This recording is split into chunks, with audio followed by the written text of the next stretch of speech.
You're listening to Second Cut. This is the podcast from thefilmmagazine.com where we talk about topics in film theory, history, and criticism. I'm Jacob, and I'm the one who forgot that I was going to do that intro in my James Earl Jones impersonation.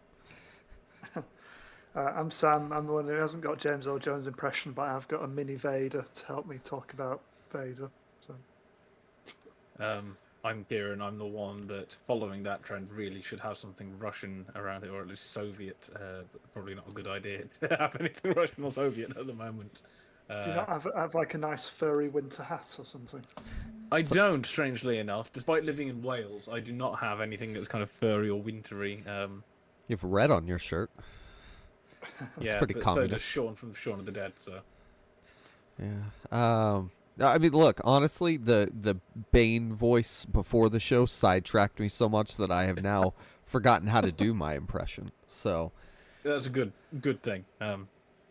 Yeah, but you know, James Earl Jones died 10 days ago, and that's a bummer. But also, like, he was super old, so he lived a nice long life.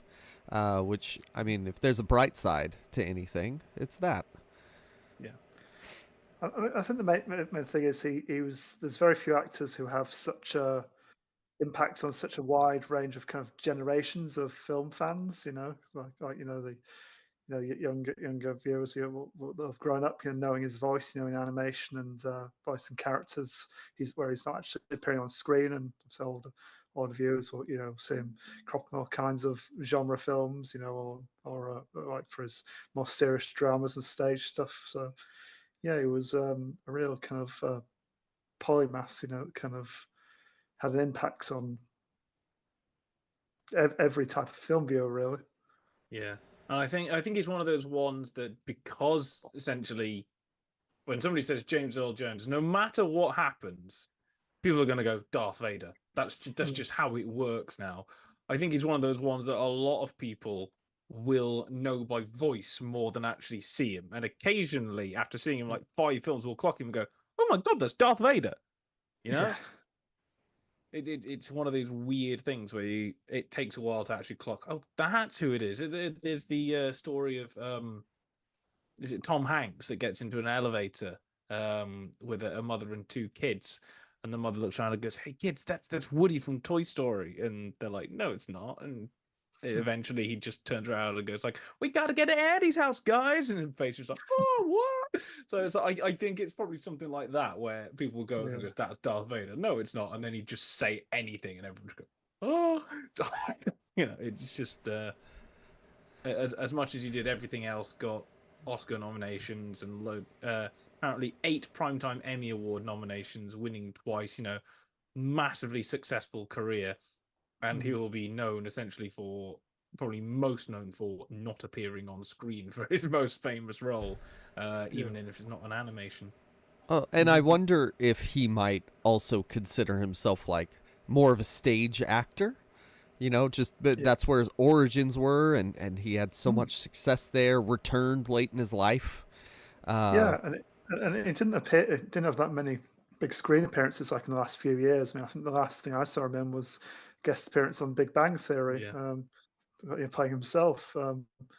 Bazinga. Unfortunately, he also appeared in the Lion King remake, obviously. Yes. And then he did his various bits of whenever Darth Vader was around, he did Darth Vader. Yeah. I mean, the Lion King appearance is kind of funny because like basically it's like, well, how could we recast Mufasa? He is Mufasa, so we'll just get him back in and do the same lines, but 30 years older. And it's like, why does Mufasa sound like he's 90 now? Because he is. I was going to say, there's a very strange reason for that. Yeah, 90 in lion years though, so a lot younger. But we watched 3 of his films. I mean, that's how the show works. We watch 3 movies generally, but we watched a nice variety across. We just now talked about his versatility across genres, across his level of appearance in the film. By the way, is there an honorary mention, one you would have done if you didn't pick the movie you picked? Ooh, should have thought about this. I can go first if you need a second. Yes, please. You're gonna say Field of Dreams. Oh, yeah, either Field of Dreams or The Sandlot, which are both baseball movies I watched way too much as a kid. But Sandlot in particular, where he plays the blind next door neighbor with an evil dog that eats baseballs. He's a very intimidating presence, and as a kid, I never connected those two guys are Darth Vader. If you want to throw in the other movies I watched way too much as a kid, a lot of James Earl Jones was permeating my childhood. So yeah, one of those two baseball movies for sure. Still got a sports one though. Yeah, I mean, my initial thought was to do Conan the Barbarian, and then realised we'd already done that many years ago. To return to my sword and sorcery days. With him as Thulsa Doom, and I remember watching that, preparing for that one episode, Jacob, and he just turns up and like, is that James Earl Jones? He has hair. What the hell's going on? That can't be it. And then he speaks, and you're like, okay, yeah, that's James Earl Jones. Like, there's no disguising that. And then I thought about doing Coming to America as well, but then I'm like, you know what? Hunt for Red October, like, it's a slightly more upmarket, sophisticated piece of filmmaking. Yeah. I mean, coming to America's a good shout because it's not one of my favorite comedies ever. It's fine, but he kind of adds kind of real gravitas to what could just be quite a thankless kind of straight man kind of role. Next to like Eddie Murphy. And keep the him in line basically. Yeah. And the new Coming to America, which I haven't seen, was his final film role as well. So I kind of half considered doing the two, and then I'm just like, nah, Hunt for Red October is. Again, how does he fit in with that massive cast? Yeah, he's in it for like a scene. I think I seem to remember the Come to America sequel. I consider doing again another small but kind of pivotal role from early in his career is actually a big screen debut. I consider doing Dr. Strangelove. Yeah. He's part of the bombing crew there, and again, it's weird. It's real weird to see kind of young, kind of young in shape, kind of James Earl Jones, and he's part of the bombing crew, but he doesn't have a whole lot to do. But he's got this presence straight off the bat, and towards the end, it's his character who's like going through all the checks and trying to get the bomb to release, and things keep going wrong, and he's keeping like a level head and just working his way methodically through all these different checks they've got to do. When things do go wrong, and it just keeps kind of being. Well, and on that, the story of how he got into Doctor Strangelove was Stanley Kubrick saw him and George C. Scott in Merchant of Venice. And he said he wanted to cast George C. Scott, and he said, I'll take the black one too. So, different times back then, different times. Yeah, I mean, it was the 1960s, not the 1860s, but, I guess it got a film career, so that's a plus. I was going to say, and thinking about Star Wars, I find 1977 hilarious, very much in the fact that he did 5 films that year. A film called The Greatest with Muhammad Ali. He was Malcolm X in that. The last remake of Beau Guest, which is like a rip-off of the novel Beau Guest, which is a really interesting novel. And at the first half, there's a really kind of gothic mystery thing, and then it kind of goes behind it, and I dislike it when it gets to there because I think it ruins the whole mystery of it. And then a piece of the action as well, which probably a good idea we don't do because obviously stars Bill Cosby.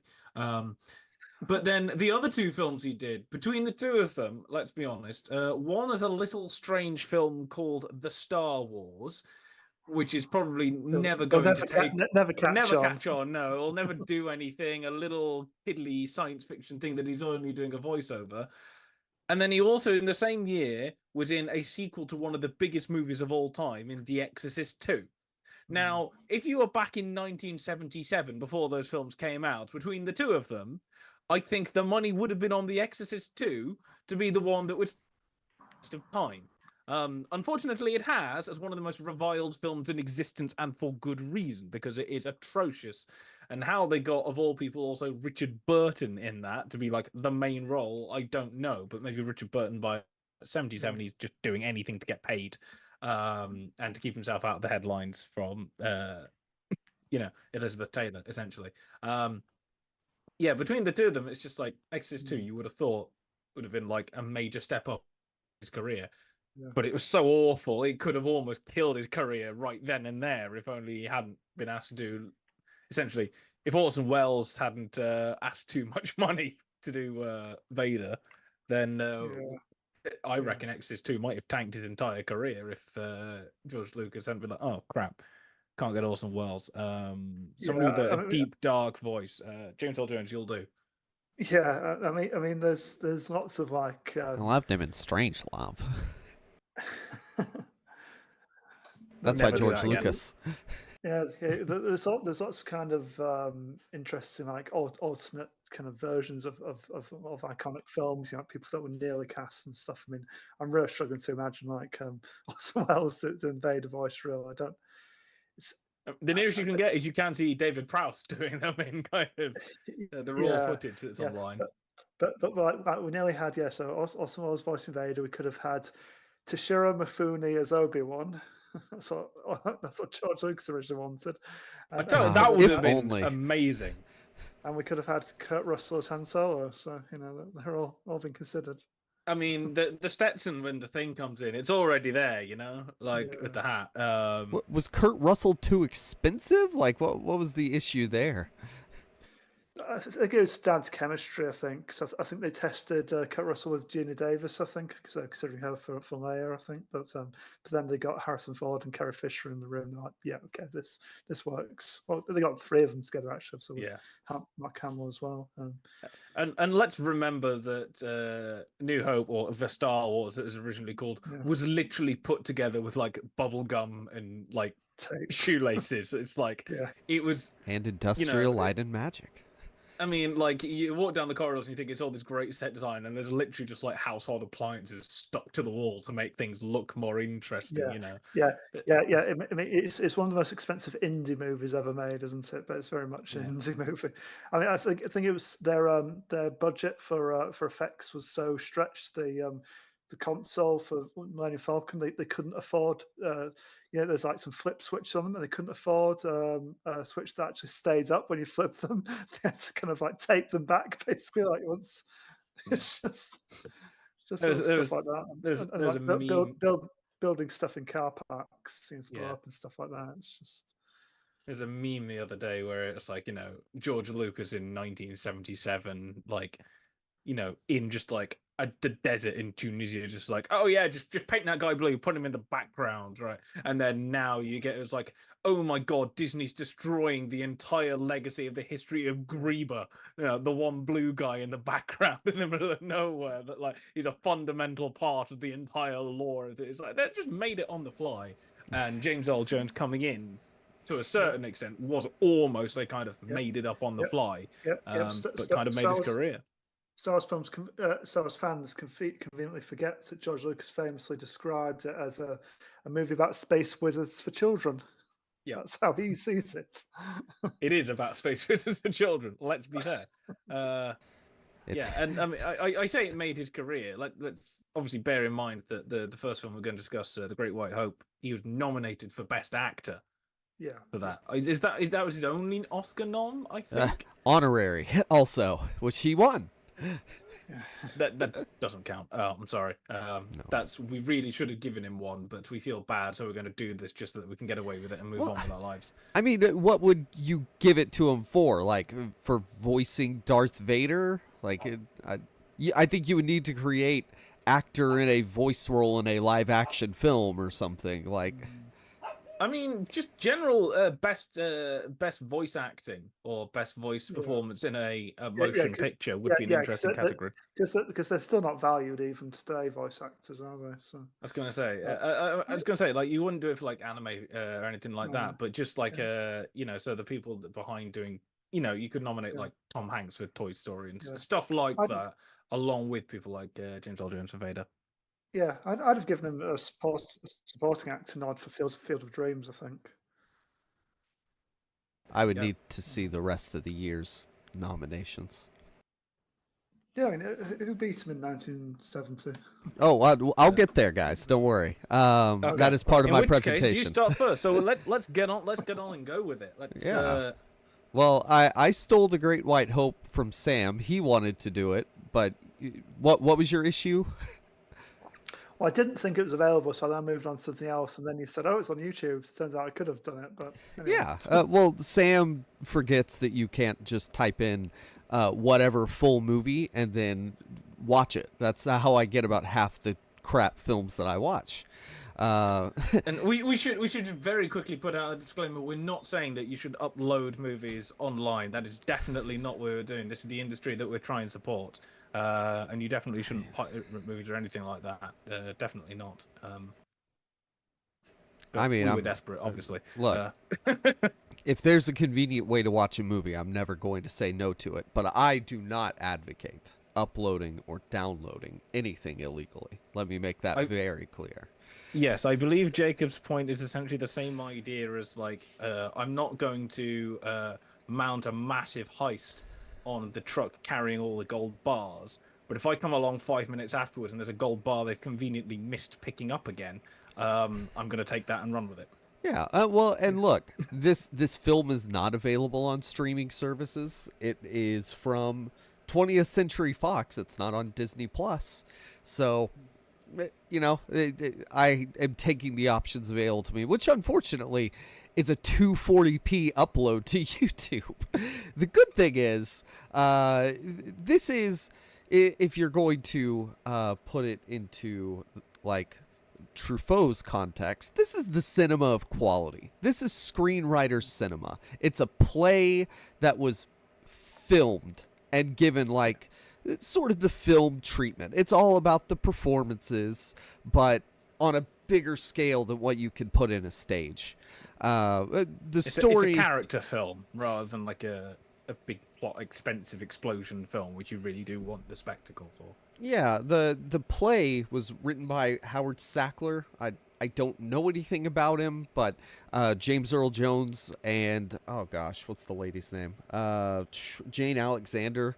They both starred in the stage version. He won his first Tony as, like, best actor or whatever they call it for this play. And then it was turned into a film by Martin Ritt, and Howard Sackler wrote the screenplay for it. So he transferred his own play into a screenplay. What I thought was very interesting is the way that he describes it as a story about an outsider, and it's not so much about the race stuff. But that doesn't make any sense, because everything that keeps getting into, I'm going to call him James Earl Jones because I forget the guy's name. Everything that happens, Jack, that's it. Everything that happens to Jack throughout the film is specifically because of his race. Not to mention this takes place 4 years after the Civil Rights Movement. You know, I would say today you could call Donald Trump the Great White Hope, and there are people that would agree with you. The world in which we are living in racially, I can still see, like, things that are relevant in this story. So yeah. I don't agree with Sackler's own assessment of his work as it's just about an outsider. I'm simply using a black man as an example. There's so many better ways to do that if you're not specifically telling a story about race.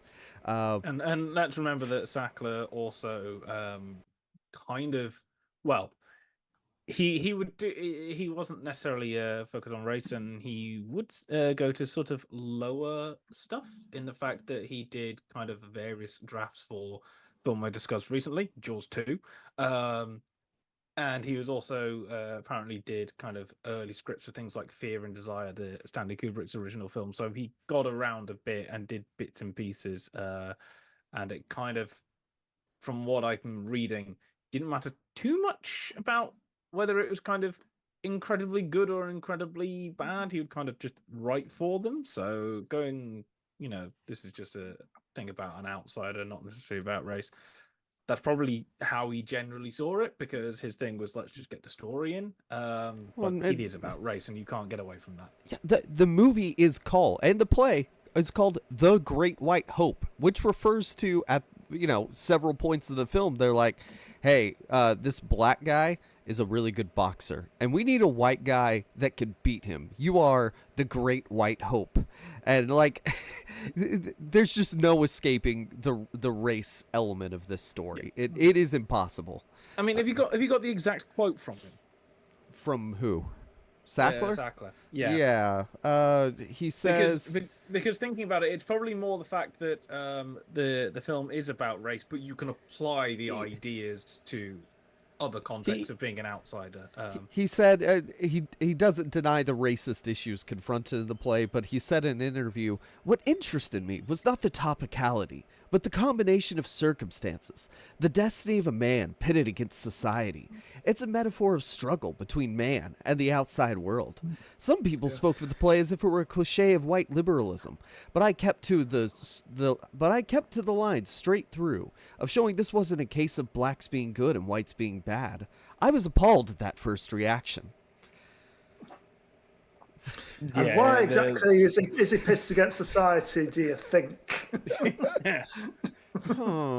Well, and also, I do agree, the movie's not about blacks being good, whites being bad, but that's also a misinterpretation of, like, white liberalism. I mean, or at least an idealized version of it. Yeah. I was going to say, if he was commenting on something like Othello, where there are various interpretations, where the fact that Othello is a black character almost has nothing to do with it, because aside from one or two rough mentions to the color of his skin and various interpretation of like a character of Moore and things like that, the characters don't really seem driven by the racial identity of Othello. Something like that, you could possibly make a point. This film, it is incredibly obvious. The N-words are used very, very often. It's literally a black man has defeated a white man at boxing in 1912, 13, whenever it is. This is a scandal. We need another one to get it. He's essentially arrested because the person he's with is white, a white woman. He wasn't arrested for being with a white woman. He was arrested because there was a law called the Mann Act, and it was illegal to transport a woman across state lines for immoral purposes. If she'd have been a black woman, they wouldn't have arrested him. Like they wouldn't have done it with the grounds. Let's be fair. Sure, but yeah, that's so that what the movie is though is it's a bunch of scenes about like there might be something interesting later on in the movie. Like I think about towards the beginning, they throw this big celebration for Jack. So his name is Jack Jefferson, and he's based on Jack the real. Johnson. No, that's the real boxer, Jack Johnson. The character's name is Jack Jefferson, and it mirrors Johnson's life, but like we don't really get to see the parts that I'd like to see, which are him winning the title. We don't get to see that. That happens actually before the movie, but there's the big celebration scene where there's wide panoramas of 1910s people wearing their hats and going, "Yippee, boxing!" And it's things like that I think that show why this was made into a film instead of kept to stage. Like the scale of that scene is really impressive and interesting. And then he has the conversation with the black reverend where he's like, "Oh, you're giving hope to all. You're giving hope to all of us, Mr. Jefferson."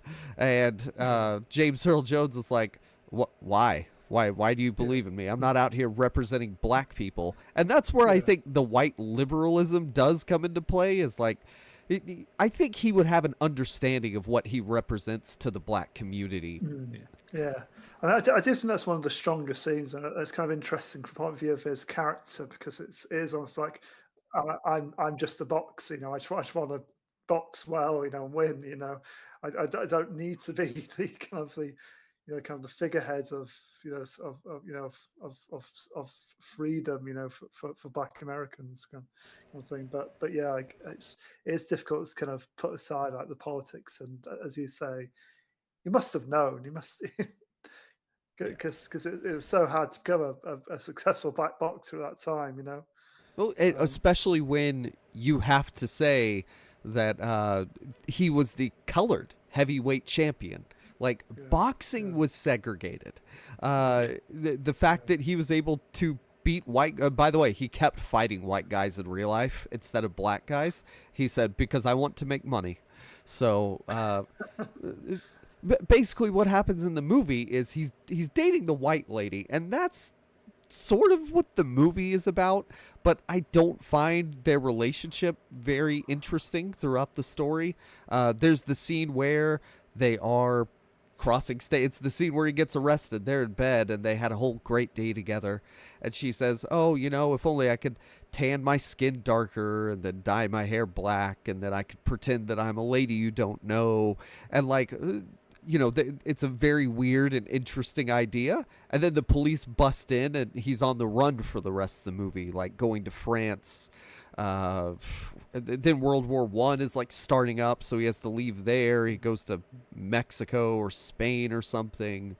And there's also the fun scene where he's like, he gets a body double, wearing the same shirt and wearing his hat so that he can escape. Yeah, Yeah. yeah, The they have the segregated baseball team coming to visit. Yeah, and there's a guy who's about his size. So they just swap clothes, make sure they're wearing very loud shirts that can be seen from through the window from the streets, and he sneaks out the back. Yeah. the old trick. We've all done it, That is one scene though where I see like this is screenwriter cinema, because instead of doing like interesting stuff visually, it's just cutting from closer frame on 2 people, wider frame on a lot of people, and then coverage shot of the whole room, and it's just kind of cutting in between all of that and not doing much of anything other than just logical, standard Hollywood style. And that is throughout the film. I do also What was the budget for the film? like 9.87 million, and then Okay, it so didn't it quite was- make that back. Okay, but I mean, 1970, okay, making it 1969. That's a decent budget. So it's not like this is a film that was made for almost nothing. In which case, you kind of we've got 15 days to shoot it. Okay, just get the coverage and make sure it's shot. Which a lot of films, possibly with a much smaller budget, would do. And sometimes when you see these lower budget films, and you go, why didn't they do something creative and inventive? You go, because they didn't have the time and they just needed the scene shot to get out of there and complete I it. wonder how much that budget went on the only boxing match we actually see properly. But there's one scene where they have to actually fill like a small stadium, with crowds and stuff. That must. I will say though, and perhaps Jacob can enlighten this on this. Right at the beginning, after the opening credits, you do see kind of the feet going in slow. Is it in slow motion, or is it just literally just the feet? I can't remember exactly. Was that seems very much like the intro for Raging Bull.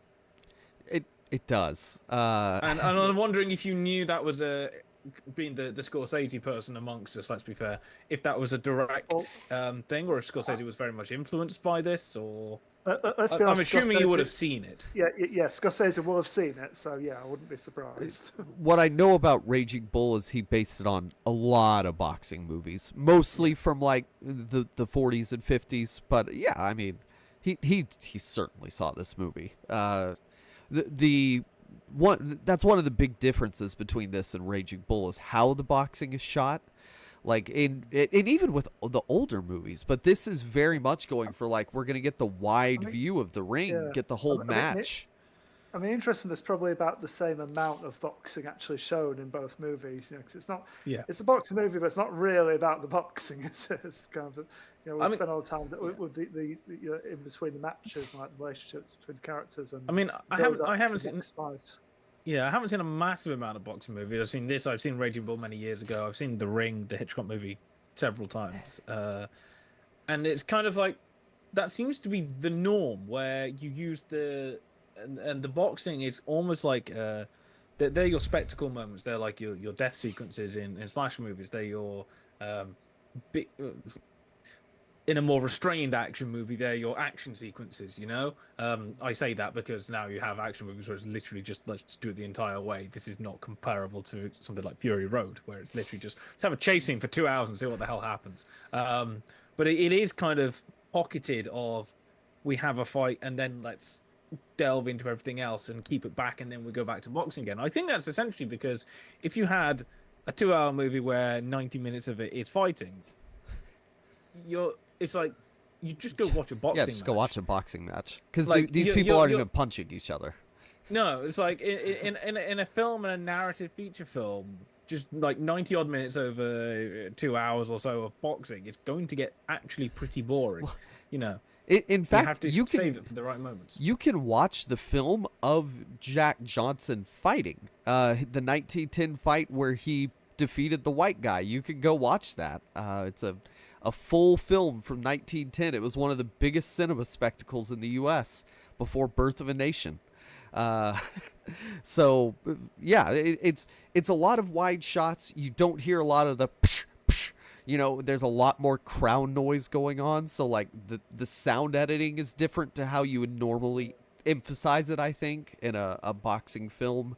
And then yeah, like when Raging Bull is kind of my go-to boxing movie, it's shot more like you would shoot the sport of boxing than you would shoot a boxing movie, in my opinion, where you're trying to really get into the character. But it does have the really dramatic close-up of his bloodied face as he defiantly gets up against the machinations of his manager to make him lose, take a dive, which is just kind of thrown in at the end. It's not like the whole plot is about like, is he gonna take a dive or not? Like it's just kind of there. And that's what I ran into with a lot of this movie, is it's just kind of there. It never felt like it was really working towards something. It was sort of ambling through, waiting to get to the end when the lady commits suicide by jumping down a well 2 seconds after getting into a fight with Jack. It's a biopic, or near enough what you'd call a biopic. And biopics are weird because you have two kinds. There's one where it's kind of leading up to a big finale, and I'm going to use something like Titanic, even though it's not a biopic, but you know what I mean by that. A historical, based on true events kind of thing, where you've got one big event and you're describing everything leading up to that. Or you've got, and I'm going to use, again, Scorsese, a Scorsese kind of biopic, where it's kind of a series of events that you kind of keep going that lead towards somewhere, but it's not like it leads to like a massive, big, explosive film finale. You know, Wolf of Wall Street doesn't do that. There are arguably earlier scenes that are much bigger than later on ones. It's just the later on ones have got all the character development leading up to it, which means they have the emotional heft that keeps them going. You know, Killers of the Flower Moon does this as well. Casino, blah blah blah. You know the kind of thing I'm meaning. It's not like it has a big explosive finale. This feels like it rambles, but then goes, oh, but we want a big finale at the end. Yeah. Well, and So also you kind of lose out on both. It rambles through a lot of not super interesting scenes. Like, I do like the scene where he has to play in Uncle Tom's Cabin to like earn money. And by the way, this isn't about, it's not directly about racism. He's playing Uncle Tom in Uncle Tom's Cabin in this shitty little stage production. And then he sees somebody doing like, you know, the minstrel show black character. And he's like, yeah, I've had enough of this shit. And he takes off his wig and he walks away.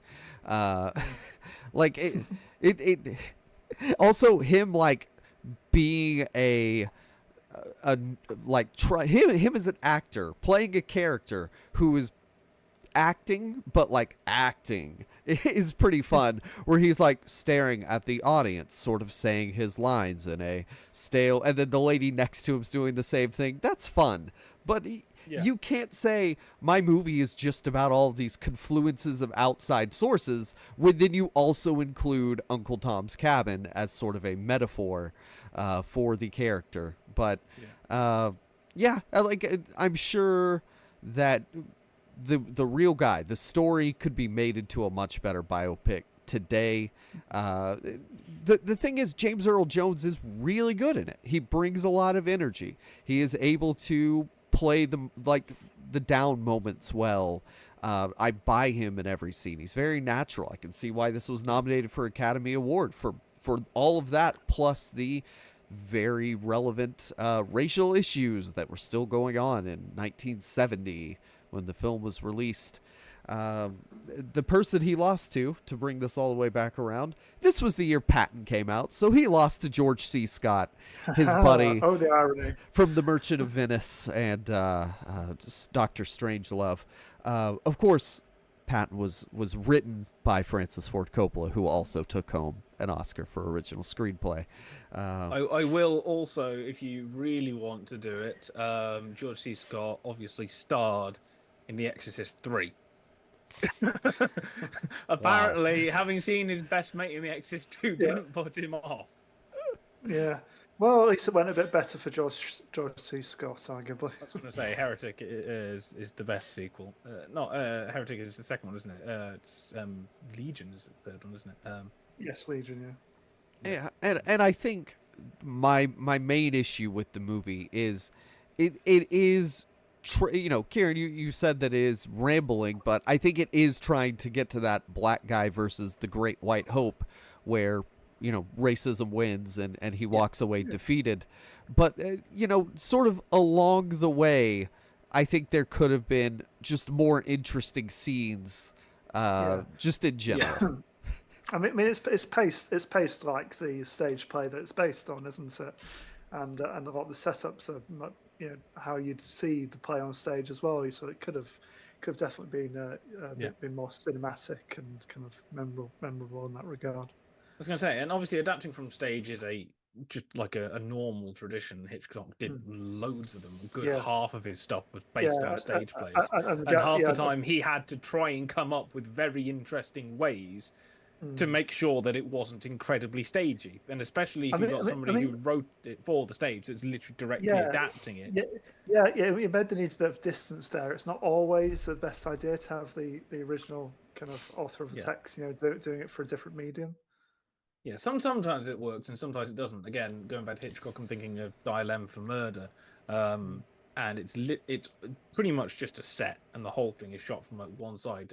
I think maybe one or two shots you see the fourth wall, but occasionally Hitchcock's like, obviously, well, how the hell do I actually do anything? So when they're plotting out the murder, he does it from a god's eye and takes the whole thing like top down, just as a way to try and get out of the like kind of almost sitcom three-headed monster kind of shooting style. And this kind of almost feels like it needed just one or two moments where it goes, let's try something interesting to see what happens, and it just kind of goes, no, let's play it safe. And this is it's kind of disappointing from a guy that got nominated over his lifetime for like 3 Palme d'Ors, got nominated for at least 1 Academy Award, won the BAFTA for Spy Who Came In From the Cold, all these like various awards for HUD and stuff like that. The guy can direct.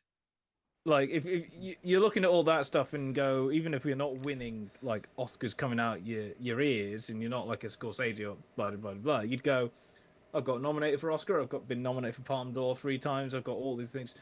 You're a very, very good director, and it's almost just like, you know what, let's just shoot this and move on. I do think a lot of it is probably down to the screenplay and like stage in general. There isn't much space to move. James Earl Jones is pretty static in a lot of these scenes. Even the next to last scene where he is beating his girlfriend with a towel, he is laying down and then he gets up and he moves about 10 feet across the entirety of the set. And like it's just such a static film in that way. They go to France. The only reason I know they're in France because he's sitting there with guys speaking French. That's the only way I can tell. There is a case to say that you could listen to this as a radio play and it would make almost no difference. Well, one thing James Earl Jones said about the real guy, the real boxer, he said, to know the story of Jack Johnson is to know that it is a study in hubris. And I do not get that from this film in any way. It would have been a lot cooler if this was a story of the downfall of a guy who thought he knew better than everybody. But I don't get that impression. It's just a guy who is oppressed by white society and rightfully is running away and just trying to be with his girlfriend, which it ends in tragedy, but that also kind of comes out of nowhere for me. So I was going to say it's all over the place. A study of hubris for that guy really is the Scorsese version. Probably getting in wrong with mafia and a load of stuff like that. Yeah, James Earl Jones is good, and I think the actress also got nommed probably for like the final scene that she's in, realistically, and that's pretty much the reason to watch it. I mean, it is obviously a very good performance by James Earl Jones, but he's kind of doing an awful lot with what he's been given. She lost to Glenda Jackson in Women in Love, so I think Jill will be happy with that. Boom. Yeah. We got anything else on this one? Just I want to throw out Federico Fellini was also nominated for Best Director that year for Fellini Satyricon. So there you go. 1970 was a fun year.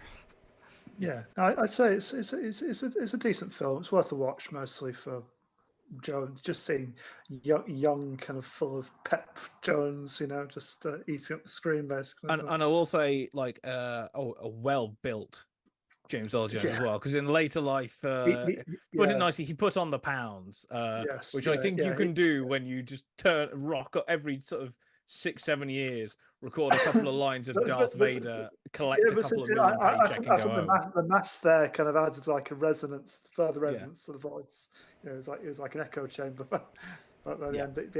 He's a strapping young man, isn't he? And he is in the entire film, so that was my goal. Find a movie that he is in for more than 10 minutes. And that was his Oscar nomination. So, if people go, it's like, oh, he just did like Voice of Darth Vader, stuff like that. No, even before he gets to being Darth Vader, he was an Oscar-nominated actor, and you say he won a Tony Award by then.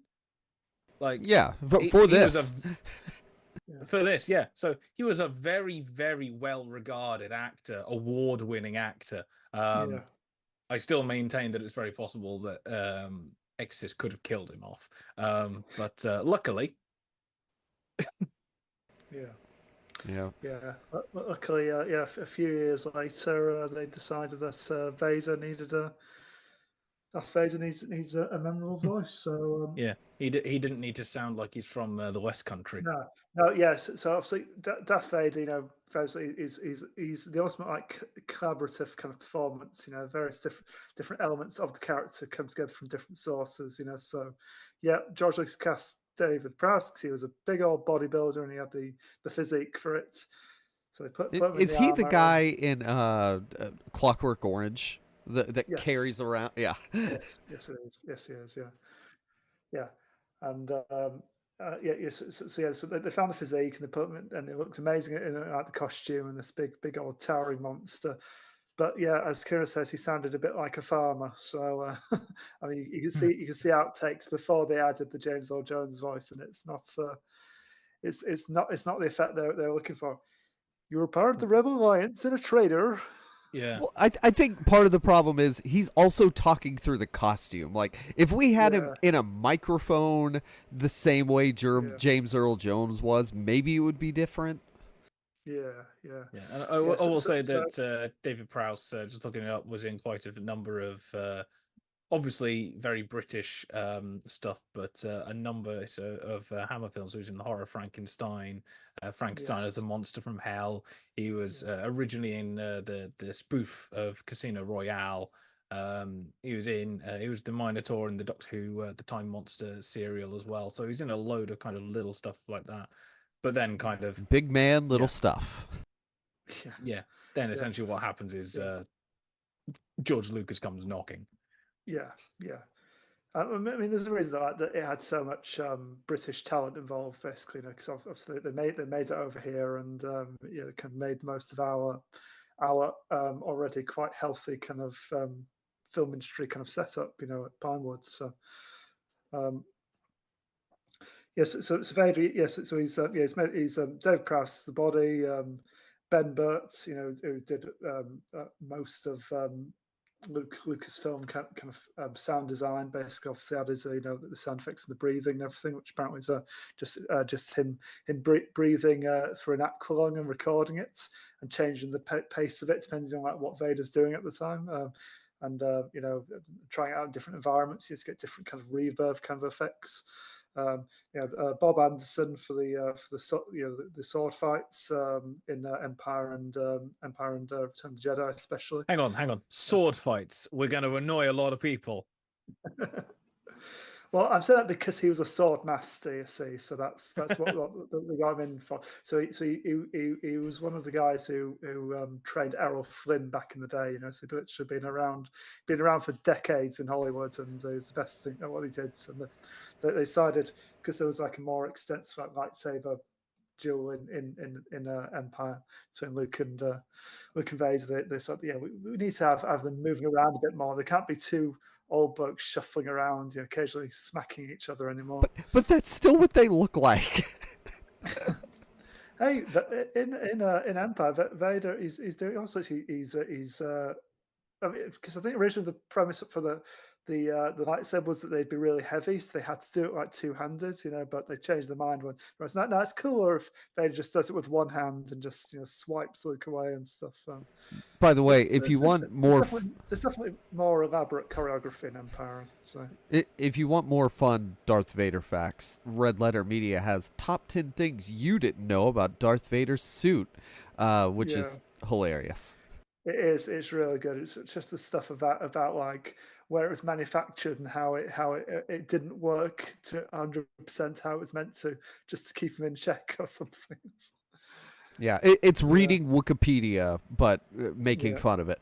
Yeah. And then, of course, they brought James Earl Jones, obviously, to give him a bit more. The most famous thing I would say about Vader, obviously, you've got the look, got the armor, but without that voice, I don't think he would have been as effective a villain. So I probably don't need to explain Empire Strikes Back, do I? I mean, Star Wars. What's the premise? It's a rom-com, right? Yeah. Between a princess and a thief. Yeah, so George Lucas, he made the hit of the decade with Star Wars a few years earlier. No one really expected for it to go as well as it did. This big sci-fi fantasy space opera referencing all the old kind of serials from the 30s and 40s, and samurai movies and westerns and all that good stuff. And we ended the last episode with the rebels blowing up the evil Empire's Death Star space station, and it left Vader in a very undignified position, just being his little his TIE fighter sparring off into space, basically quite helpless. I just realized they had to bring James Earl Jones back to go, no, in Revenge of the Sith. Sorry, carry on. Yes, they did. Yeah. So this, I say it's quite justifiably kind of viewed by, I say, the majority of Star Wars fans as the Star Wars film. The best by quite some distance. I mean, kind of George Lucas got the formula kind of sourced in the first one and kind of established, all the important elements, but. For this one, because he basically made himself ill directing the first film. It was just the sheer stress of it all, of doing everything. It just he didn't want to put himself through that again. So he just said, "No, I'll just write the story for this, and then I'll pass the story on to a couple of screenwriters who can actually do a good screenplay, because I sure as hell can't." And then I'll get one of my mentor directors in to handle the day-to-day stuff. So Owen Kirshner came in and directed in the end. So, this film. So we left Darth Vader, kind of quite an undignified position last time, but this film kind of features one of my favorite scene transitions in films, and especially in Star Wars films. It basically straight away reestablishes Vader as like a credible threat again. So. So you have on from the rebel base, where they know the Empire's coming for them, and you have the rebel commander saying, "We better start the evacuation." Wipe edits to this like massive fleet like gathering above the planet, and then you see Vader like surveying the scene, and basically just coming straight in, and while his officers are kind of dithering about, are the rebels there? Is this what we're looking for? He kind of just sweeps in from that, goes, He just goes, "That's it. The rebels are there. Attack! Start the invasion. Just straight away, authority. And better get on with this." I will say the one thing I do have to hate on Star Wars 4 is the fact that you now pretty much, unless it is a Star Wars entry, either a series or a film or whatever, you're pretty much not allowed to do a wipe transition now anymore. You can try, but the trouble is people see a wipe and they just think Star Wars. That's it. That's all that happens now. And George Lucas only did it because Kurosawa did it. Yeah, it's like it's now like the Star Wars transition, and if anybody wants to put themselves through John Carpenter's Ghosts of Mars, like there's a good 9 or 10 like left to right, right to left, wipe transitions, and it is just it's kind of like you want to throw up because it's just used so badly. Star Wars is somehow the only one now really that can get away with it. All these many decades of rich film tradition and Kurosawa and all these people doing wipes, and now it's kind of Star Wars has ruined them. But by the way, on Vader's background in the other one, in the original Star Wars, he's kind of like just a guy. Like he could choke that one dude for being like, it's just a bunch of hokey religious crap. He's basically just a blunt instrument. Like Tarkin, his cushion is the big bad in the first one. He has Vader on a leash. That's what Leia says. Yeah, definitely. Kind of I think no other Star Wars film kind of beyond Empire kind of gets across kind of his kind of ruthlessness and like clarity of purpose, as here. This is his movie, and basically it's all about, even when he's not on screen, he was on screen for about 15 minutes, I think, if that. But even when he's not on screen, it's all about we're running away from this, from this like relentless kind of force, force, pun intended. This one gets his kind of ruthlessness and like how much of a kind of imperial leader he is, a military leader. I think the only one that gets anything close in terms of kind of how warring he is Rogue One. Almost purely for that one scene and that one shot, which I think actually may be my favorite shot in the entirety of cinema. The lightsaber pulls in and lights it. Triggered. There's just so many things. I mean, I did a whole article a number of years ago on that one scene, but that one shot, it's great because it pushes in and it's literally a frame or two after all of the rebels have been kind of pushed through and moved out, a shot that the lightsaber comes on. So there's a very kind of subtle thing there, and it's just like every time it happens, I remember seeing it in the cinema, and the entire place just got chills. Like you could feel the entire thing change. That is the one kind of scene I think really with Vader. When I think of Vader now, I haven't seen any of the series with him in. So I haven't seen him in, Hayden Christensen and all that. Like, don't give a damn. Hello, Vader.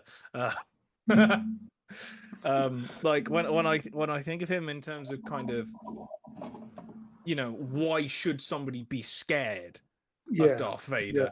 As somebody essentially described it, essentially like it's the equivalent of just like being in a military battle and turning around and then Dracula appears in front of you, because that's what the Sith is by that point. They're a myth, long gone, like a dark evil thing, or like or just turning around and seeing like Jason Voorhees or Freddy Krueger just like appearing at the end of a tunnel. Like that one scene really gets how kind of dangerous he is and why you should be scared of just the idea of Vader, and it's really beautiful. But this one does get across how he is a and a lot of it, and a lot of it's down to James Earl Jones' kind of choices, in kind of the vocal performance. I mean, the first film, he was drafted in, and he received $15,000 for half a day's voiceover work. That was his whole contribution to the first film. And he basically he really downplayed his involvement. He basically said, no, Dave Prowse is the actor behind Vader. He didn't even want to be credited. He wasn't credited in A New Hope or Empire. He was only credited finally in Return of the Jedi, because he said he considered himself special effects, kind of adding to the physical performance, which she really raised, from David Prowse. But in this, though, I think he develops the role quite a bit, and some of his choice really add to it. There's like Vader's got like a dark sense of humor now. He's like just how he casually kills off his subordinates and stuff. Like one of the Imperial leaders loses the Millennium Falcon because I shall take full responsibility and apologize to Lord Vader. Cut to next scene. He's like collapsing on the ground and Vader says, "Apology accepted, Captain Nita." It's the line in Rogue One. It's be careful not to choke on your aspirations. Yeah, and threatening Lando in this, just kind of moving up close to him. Perhaps you feel you've been treated unfairly. Yeah. It's just, I think he adds a lot of kind of subtle kind of humor to it, and obviously as it goes on, especially in Jedi, there's a lot of pathos there as you kind of got to know kind of what he'd been through, what had happened to him, and there was still a glimmer of hope there. I mean, he's there is that kind of surprising vein of humor, and like just. You can do. I think he could do a lot, so he can modulate his voice quite interestingly. I mean, especially when there was an effect on top of the voice as well. It could have very, very easily just been robotic and lifeless, but it never was. He brought so much like extra expression, and kind of nuance to, every line he was given basically. I think the influence of him, even though he's not a robot, goes very far, and Sam will know this being a Doctor Who fan, where essentially the Cybermen throughout kind of classic Who for a lot of it are very kind of, we are robotic, we are the Cybermen, and then you get to kind of the 80s where it comes in and they all start to talk like this, a little bit like Darth Vader, it's kind of behind the kind of the metal mask kind of thing, just like this is now how you did it essentially. I mean, there've been so many like baddies since there, like part man, part machine, or needing like some kind of complicated mechanism, to survive. It's like it's an imposing look, but it's also a life support system, and we've seen that so many times since this, and to kind of make yourself kind of to let a performance shine through that is pretty impressive. One scene I always think of in Empire when I think of Vader is when they find out Lando betrayed them, and Han walks into that room, pulls his blaster, and shoots at Vader, and he's just like, no. Yeah, that's it. That's the only time they share a scene in the whole Star Wars series, Han and Vader, and obviously they'd go on to share many more scenes in the Jack Ryan films. If the next decades. Harrison Ford and James Earl Jones. So apparently he only has 34 minutes of screen time across the whole original trilogy, Vader. So yes, it's about 10 minutes in New Hope, and I think it's like it's pretty much about 10 minutes per film essentially. But then obviously he did. He got an extra 2 minutes in his appearance in Revenge of the Sith, and then he appears in briefly. I think Vader, if you want to get philosophical, has a lot more than 2 minutes across the entire trilogy. No, 2 minutes in Revenge of the Sith. Well, but he's also in Phantom Menace, and he is in Attack of the Clones. Well, okay, no, okay. If we're talking about the same body, yes, but Vader as a thing, he's more machine than man now. I mean, if you want to go into that, he doesn't get called Darth Vader until Return of the Sith, Revenge of the Sith, even. So, because it's just like, yes, every Sith has a unique identity behind their names. Apart from just like, you shall be Darth Vader. Why? Why that? Because it sounds good. Now go away. I don't speak space Dutch. Yeah, it's almost like that scene in Anchorman with Brick, I lamp, Brick, are you just saying things you can see? Palpatine just looking around his office. You should be Darth Table. No, it's So he officially voiced Vader 7 times. So the original trilogy, Revenge of the Sith, Rogue One, briefly in Rise of Skywalker, and in Star Wars Rebels for a couple of episodes as well. He's appeared in projects since this, like the Obi-Wan series, but sadly now, even before he died, and it's obviously going to carry on now, these performances are all made by AI these days. So, yep, after Star Wars Rebels, Vader is now just exists in the computer, and they'll keep that going. Admittedly, though, didn't James Earl Jones specifically give his permission, Oh essentially, yeah, to Star Wars, going, yeah. you, if you want to use my voice and AI to do that, do that.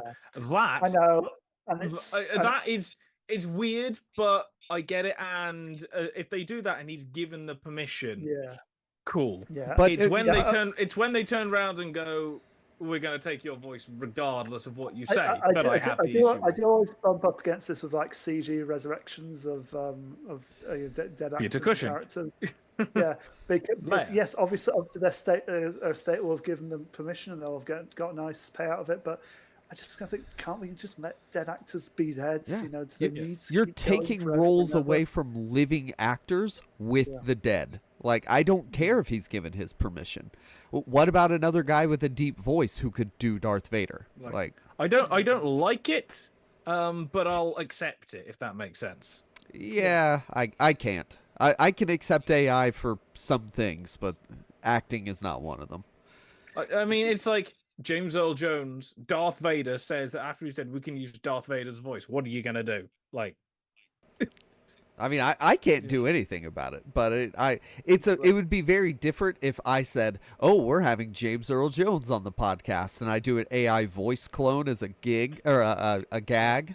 But tell you what, that might get us the views. But putting him into like an acting role with lots of money, like, that's stupid. They should not be allowed to do that. Well, they can't now if it's in California. So yeah. But the character has like become an icon, and I'd say James Earl Jones is a massive part of that. And I think it's in Empire that he really comes into his own as a kind of a vocal performer as well. So it's he got more than half a day to record the voice lines. Yes, he does. Yeah. I think he spent slightly longer in the recording booth each film, and then got paid substantially more each time as well. So. Well, they were kind of realizing that a lot of the reason people were turning up was because of Darth Vader. Yeah. I mean, it is interesting that kind of his two biggest performances, as big a stage actor he was, and as great a character actor in many other films he was. His two like most kind of iconic roles are just for his voice, just meant most of his voice. But he's going to be. He's going to be missed. I don't think anyone is quite like what he can do, how he can play with his voice, and coming from a guy who's grew up with a real bad stutter and got into acting to help manage that, and his voice became his a tool. He could bend to his whim, and just made everything. I think everything he spoke in that bit cooler to listen to. Now I'm picturing him sounding like Foghorn Leghorn as a kid, like I say. Yeah. Darth Vader with a stutter is. She's a member of the rebel.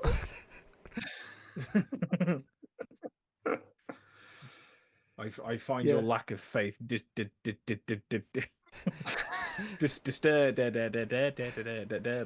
Darth Vader playing Bill in It. or Sam might get this playing Arkwright in Open All Hours. Yeah. Yeah. I'm now just imagining Ronnie Barker voicing Vader.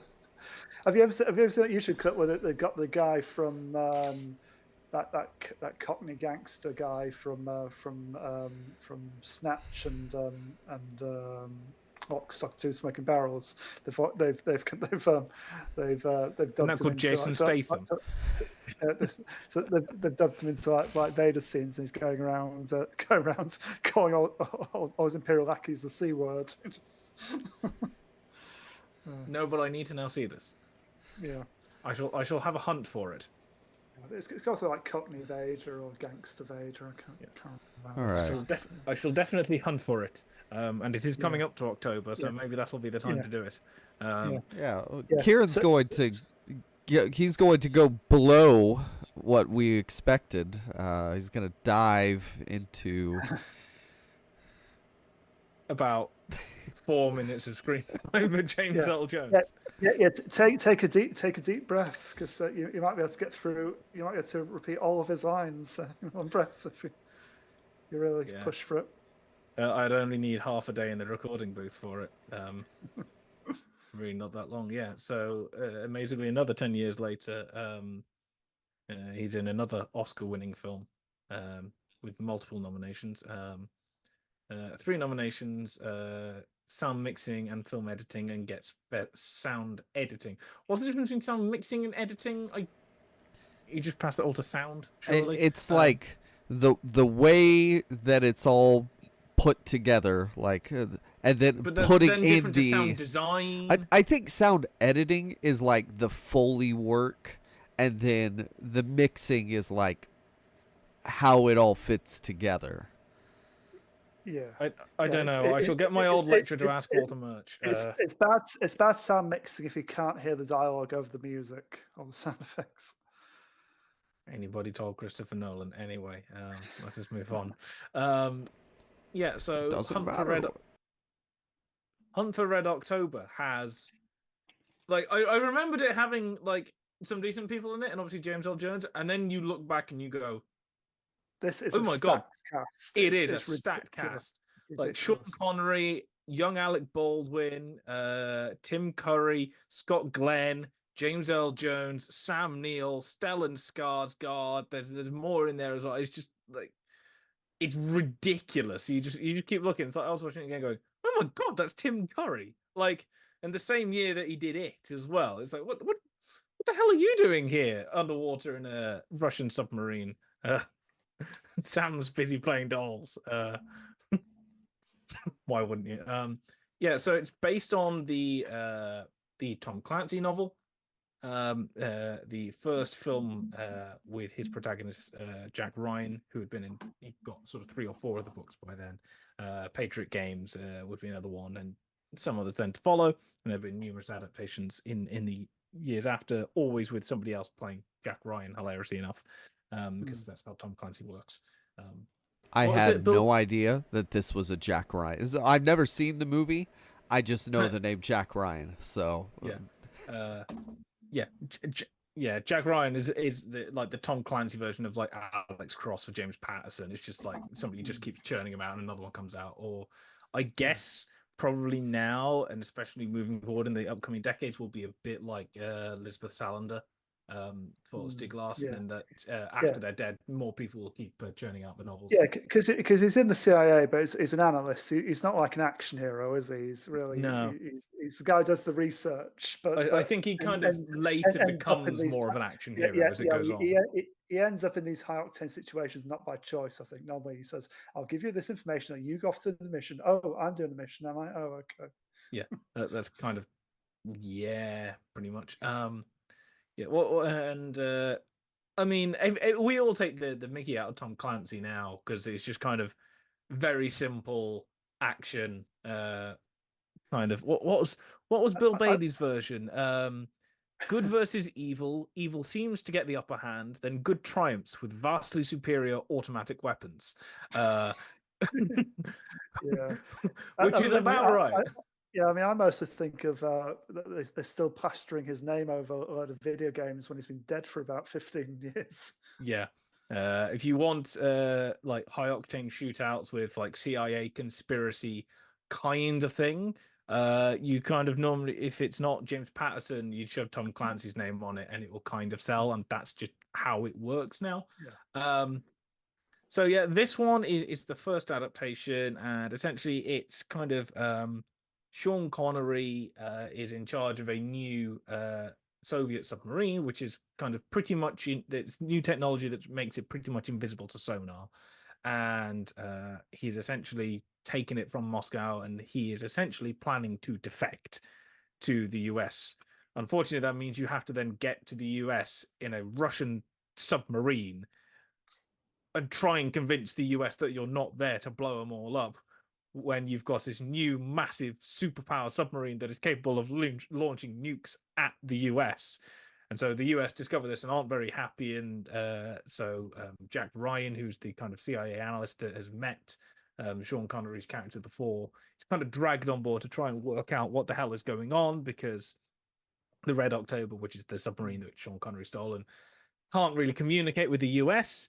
And then midway through, the Russians go, "Oh, damn, our submarine has been kind of essentially nicked. We've got to get after that. But we can't. We're going to launch a fleet, but we have to try and convince the US that we're not there to invade the US." So there's a load of political stuff. It's essentially, it is a political thriller rather than an action thriller, and they throw a couple of action scenes in there at the end. And James Earl Jones, because we have to get to James Earl Jones, is essentially one of the kind of main. He's Vice Admiral James Greer, USN Deputy Director of the CIA. So he's essentially Jack Ryan's boss. Which comes in a couple of times. He's essentially the person in Mission Impossible that goes, "Your mission, should you choose to accept it." Or M in James Bond, but appearing even less than M in any James Bond, probably aside from kind of the ones in the 70s. He's that kind of character that shows up like once at the beginning to give the mission, and then you're watching the whole way through going, when's he going to turn up again? And he does near the end, kind of almost like a surprise cameo appearance. You go, "Hey, he's still there," and then like does about 2 scenes, which is a shame because I'd seen the movie before and I came back to watch it, going, I thought he was in more than this, and turns out he's not. I think he's in it slightly more as the series goes on. I think they're going back to. I was going to say this was one of the early novels, so I'm not sure if it was the first or second. It is the first Jack Ryan novel. But then there's like even the ones that Tom Clancy wrote. There's like 20 of them, so I'm guessing you throw in a minor character, and then as it goes on, you keep adding to them more and more, and he comes back more and more, and he does reprise his role for Patriot Games as well. But I mean, in terms of the film, I'll admit there's an awful lot of stuff stuck in a submarine. That's kind of how it's going to work. You've got to like your submarine movies. If you don't like your submarine movies, this isn't the film for you. And I'll admit that there's also, bearing in mind this is 1990, there's some now fairly dodgy CGI.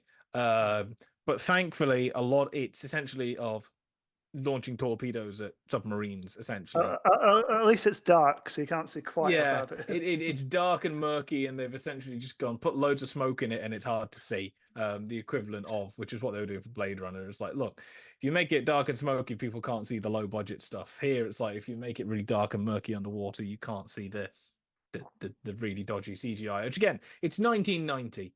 They're trying stuff out. This is the time where everyone starts going, let's give it a shot.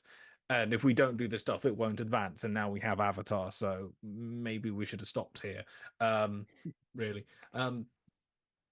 So a lot of it is kind of keeps cutting back and forth between being in the cramped sub with Sean Connery and Sam Neill and Tim Curry, and then cutting back to outside with Alec Baldwin and the lot trying to work it all out. And it is a lot of back and forth and political stuff. But you know what? It's actually not awful. It is decent. It is a decent thriller. It's a solid thriller, yeah. And I think a lot of this is helped by the performances, especially Sean Connery and Sam Neill. I would say Alec Baldwin isn't the standout, even though he's the main character. It's definitely Sean Connery, and actually definitely a fairly young Sam Neill. This is pre-Jurassic Park and all that stuff. He'd been in other bits before.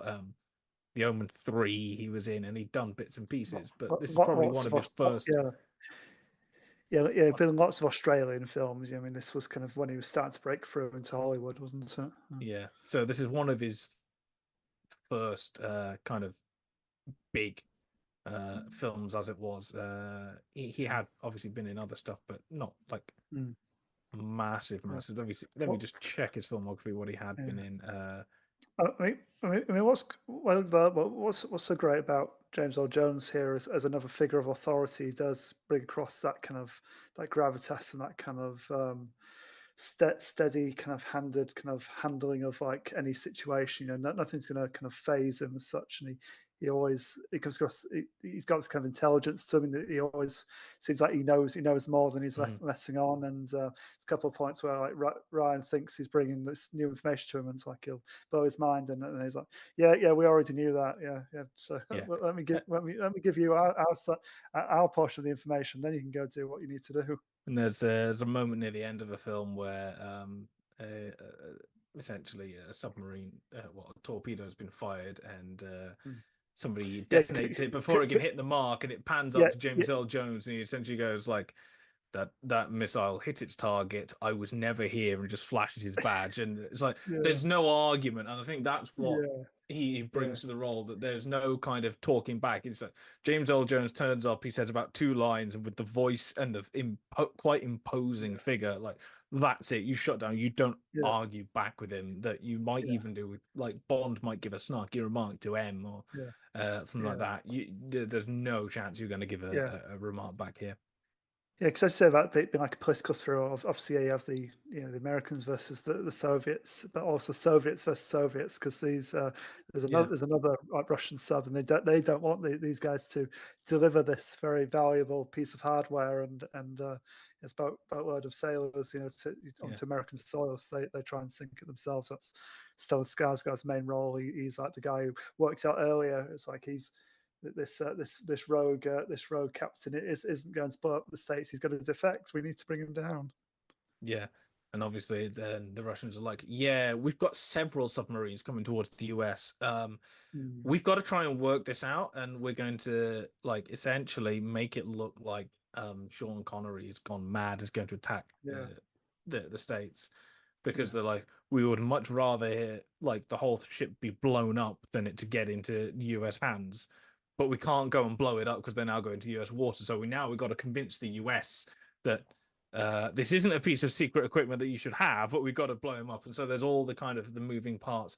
And with a film like this, or a story like this, obviously based on the novel, it could quite easily get out of control with all the moving parts. There are films where it's just too much going on, and you can't work out where all the pieces are going and all the connections, and there's too many like bits moving around. This actually does do a very, or it's as clear as you could probably get for something like this, of trying to present where everything is. There's always going to be some point where you get to a certain level of complexity where it's not straightforward, because there are so many parts and sides. But it does as good a job as you could probably ask for, beyond some kind of miracle of presenting everything as clearly as it can. The performances are good. Sean Connery is definitely good, because now this is 1990. He's getting on a bit. He's got the kind of white beard, and it's definitely one of his better known roles. And he has the sense of gravitas now. He was the charming kind of kind of cocky and arrogant Bond earlier on. Now he is a grizzled veteran. And he pulls it off. It's great. And they get around the language barrier quite early and quite creatively. I think this is the way you do it, really, because so many like kind of early like war films and stuff, you just have people, English speaking actors, putting on really bad fake accents, rather than speaking the language, But here they start off speaking Russian, and then the camera zooms into one character's lips, and then the subtitles stop, and then he speaks English. It zooms back out again. So it's like we know that in the world of the film they are still speaking Russian, because it's an American film. It will be translated for our benefit. So does Connery do a silly communist accent? No. Damn. No. He just Sam Neill puts on a very slight accent, but then people like Tim Curry is fairly straight. Yeah, and like Stellan Skarsgård, it's just his natural Swedish accent, basically, which people. The Americans can't tell the difference, so but they can't explain like why within the world of film, Connery kind of sounds different to most of the sailors, because he's not actually Russian. They make a big point that he's actually Lithuanian, so yes, he would have a different accent to everyone else. Yeah, but I mean, I would, if you're kind of bored and you're looking for like an older kind of thriller, this is a good one to seek out. Actually, I'd seen it before and kind of forgotten that I'd seen it, and then I watch it again for this and go, actually no, this is actually like genuinely very solid even now. It's not the most amazingly spectacular because it is trying to straddle political thriller with a little bit of action sequences at the end. And I think it could possibly tighten up a little bit. I don't think it needs to be over 2 hours really, but No, you could chop it 10 could be a minutes bit off and could be a bit pacier, but yeah, generally, as you say, the performances and the general kind of mood of the thing, and the ratcheting tension, kind of works real well. yeah. So yeah, and obviously James Earl Jones, and because this was an Oscar, it was Oscar winning. I think again, I said for sound editing, whatever like that. Yeah, So it is one of the more, I say, more high profile films he was in, but you know what I mean, that it did get awards, multiple nominations, even if he was only in it for 5-6 minutes. And if you're only going to have him for a couple of scenes, you put him in that kind of position of authority, don't you? He'll come in, he'll make his mark, and you won't forget him, even if he is only in it for 10 minutes. So if you're hunting for Red October, I'd definitely go for it. And then please bear in mind that when you get to Patriot Games, Jack Ryan is now played by Harrison Ford. Yes. Which is slightly weird. And go even further, Son of All Fears is now played by Ben Affleck. So, but I believe James Earl and then Jones Chris Pine played him at one point as well. Yeah, I believe James Earl Jones was in, if not all, then most of the ones of the 90s. He might have been in 3 or 4 of them, I think, of the series. But obviously, playing opposite different guys usually. It's like with 007 where like it's a moniker and not a person. Yeah. A lot of the cast carry over, but no matter what, who's in the main role, Or kind of the Clary Starling changing to Julianne Moore from Jodie Foster, going in, but still keeping Anthony Hopkins as Lecter. You had the Asylum kind of orderly as well, didn't you? It was in multiple films as well. Oh yeah. So I can't remember his name. Whoever plays Barney, but he was also this in Silence of the Lambs. Who amazingly enough was also in Maximum. Is it Maximum Overdrive or Trucks? I can't remember which one. The Stephen King adaptation. I think it's Maximum Overdrive. I'm just like, what are you doing here? But yeah, that's that. I think in terms of modern times of James Earl Jones, it'll probably, strangely enough, be Big Bang Theory that cameo that is remembered for. And I think it's quite funny, the story with that is that there's then the scene where he takes Sheldon to essentially play knock and run. Sheldon goes, "Who is this we're doing it for?" It's like, it's Carrie Fisher. She hates it.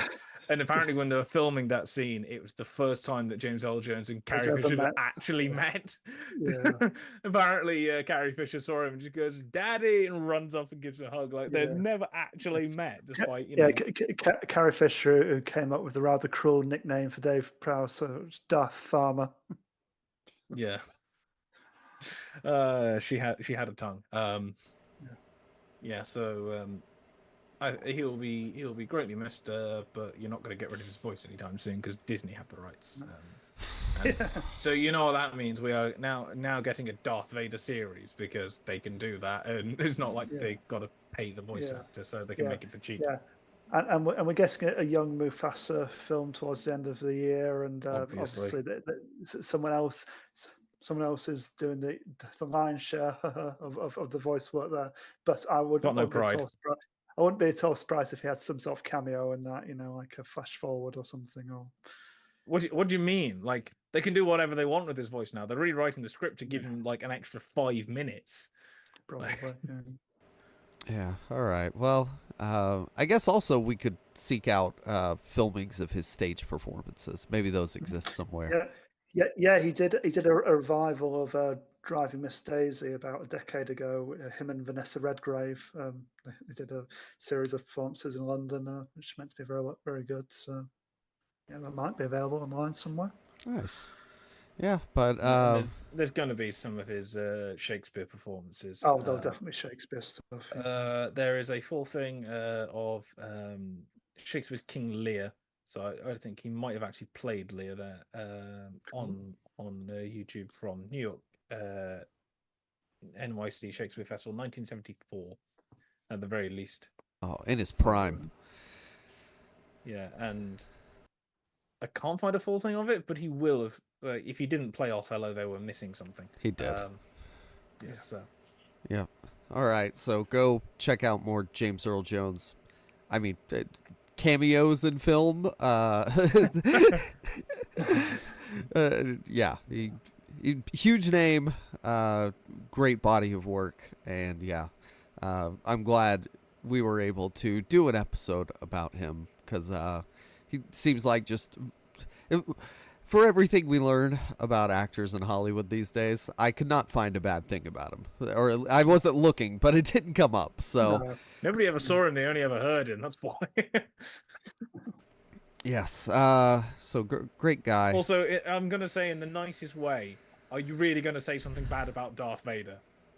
I mean, if about you the wanted guy it to that start- played him.